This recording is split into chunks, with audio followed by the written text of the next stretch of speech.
Nehemiah Chapter 5. And there arose a great outcry from the people and their wives against their fellow Jews. For some said, We, along with our sons and our daughters, are numerous, so let us procure grain, that we may eat and live.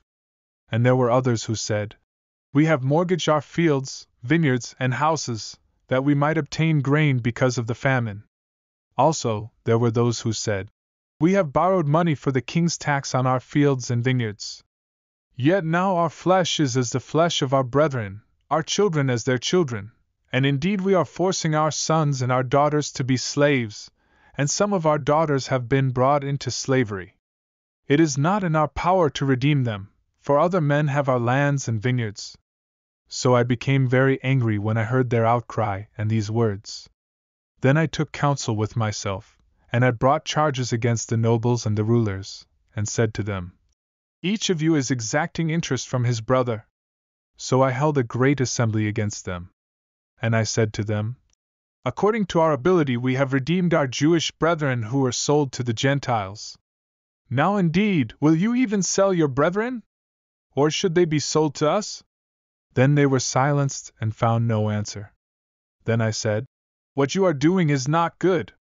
Should you not walk in the fear of our God because of the reproach of the nations, our enemies? I also, with my brethren and my servants, am lending them money and grain.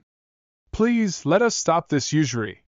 Restore now to them, even this day, their fields, their vineyards, their olive groves, and their houses, also 100th of the money and the grain, the new wine and the oil, that you have charged them. So they said, We will restore it, and will require nothing from them, we will do as you say. Then I called the priests, and required an oath from them that they would do according to this promise.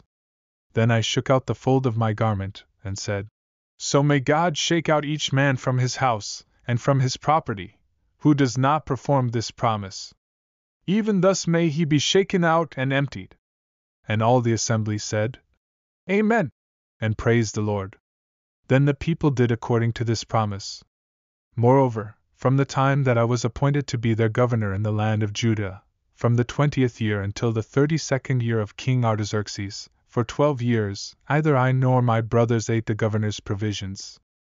But the former governors who were before me laid heavy burdens on the people, and took from them bread and wine, besides 40 shekels of silver.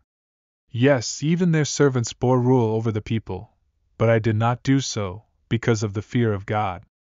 Indeed, I also continued the work on this wall, and we did not buy any land. All my servants were gathered there for the work. And at my table were 150 Jews and rulers, besides those who came to us from the nations around us. Now that which was prepared daily was 1 ox and 6 choice sheep. Also fowl were prepared for me, and once every 10 days an abundance of all kinds of wine. Yet in spite of this, I did not demand the governor's provisions, because the bondage was heavy on this people. Remember me, my God, for good, according to all that I have done for this people.